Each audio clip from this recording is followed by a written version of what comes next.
Hello বন্ধুরা, তোমার সবাই জানাই পিএন এডুকেশন স্বাগতম।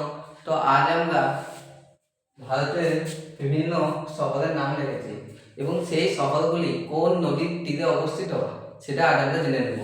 তো দেখা যাক, ফার্স্টে আমি লিখেছি কলকাতা। কলকাতা কোন নদীর তীরে অবস্থিত? আমরা সবাই জানি হুগলি নদীর তীরে অবস্থিত। হুগলি, কলকাতা হচ্ছে হুগলি নদীর তীরে অবস্থিত। এবার আছে কটক। কটক শহরটি মহানদী নদীর তীরে অবস্থিত। কি বললাম? মহানদী। এরপর কি আছে? নয়াদিল্লি।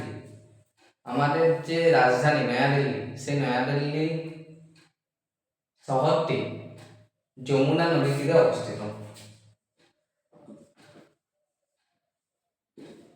যমুনা নদীর তীরে অবস্থিত। এরপরে কি আছে? হায়দ্রাবাদ।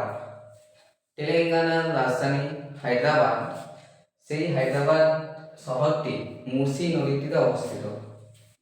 কি বললাম? মুসি নদী।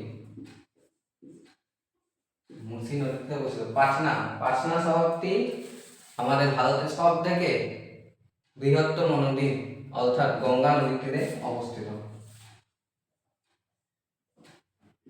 গঙ্গা। আচ্ছা, সুরাট।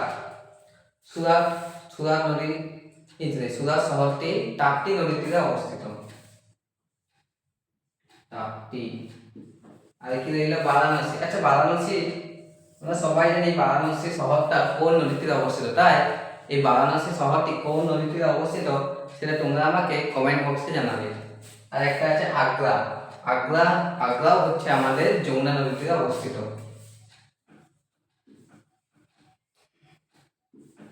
তাহলে আমরা আজকে আটটা শহরের নাম জানলাম এবং তার সেগুলি কোন নদীর তীরে অবস্থিত সেটা সম্পর্কে জানলাম। তো এবং বারাণসীটা তোমরা আমাকে কমেন্ট করে জানাবে। তো যদি ভিডিওটি ভালো লাগে ভিডিওটিকে লাইক করে দেবে, চ্যানেলটিকে সাবস্ক্রাইব করে দেবে এবং ভিডিওটি বাকিদের মধ্যে শেয়ার করে দেবে।